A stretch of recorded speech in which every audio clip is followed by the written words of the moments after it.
Teague and I are just back in for an afternoon hunt. This morning we saw a few fallow deer, just heavily pregnant does. So we left them alone and we're back out again this arvo, and already seen one young sambar coming out of the thick stuff. I didn't worry about any footage until we got into our sit and wait spot, and we're going to head up and I'll try to get a bit of footage of this one we saw. It's not a shooter, but try to get a bit of footage and then we'll be just sitting and waiting, and hopefully something with headgear comes out, so see what happens.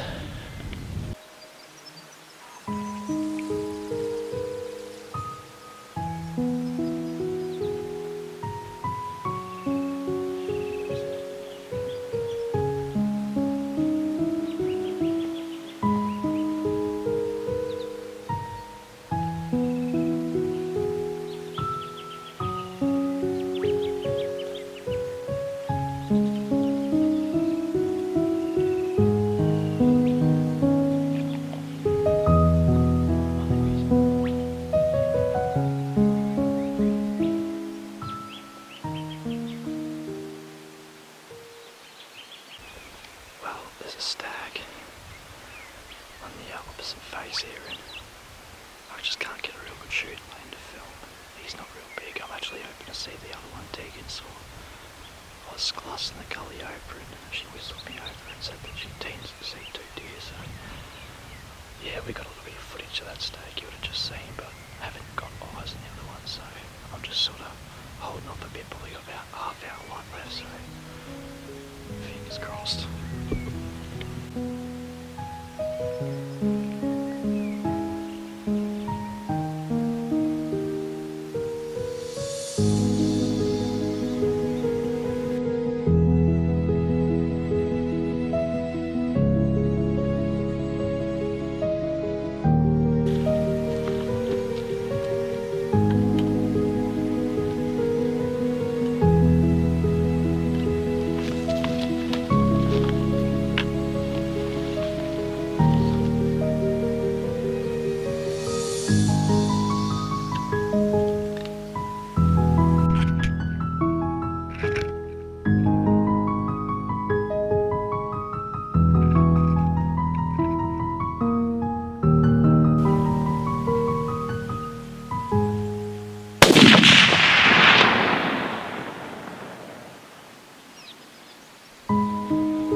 Well, we crossed this gully and I got onto a few fresh looking prints in the direction we saw the stag run, and sure enough, about 10 metres down I got onto a little bit of blood, and we've just followed that for about 30 yards and yeah, come across him.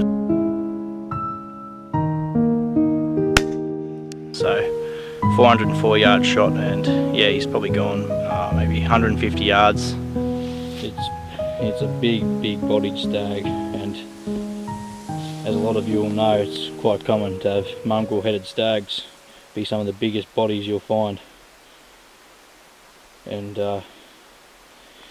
this bloke certainly holds true to that.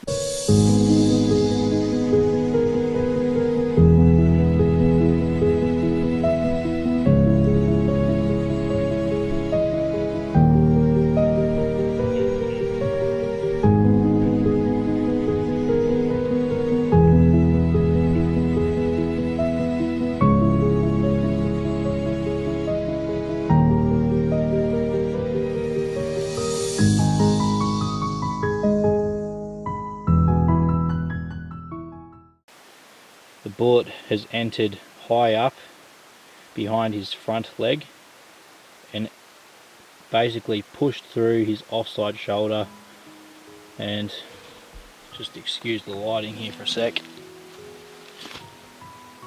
That there's the projectile. So I'll weigh it up when I get home, and I'm assuming the weight's still going to be pretty good. It feels pretty heavy.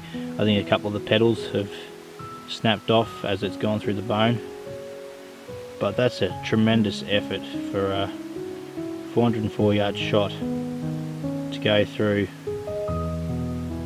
fix an animal this size and through one of its shoulder blades and just have it resting on the other side. That's just a complete transfer of all its energy. So I can't recommend Barnes TT SX enough.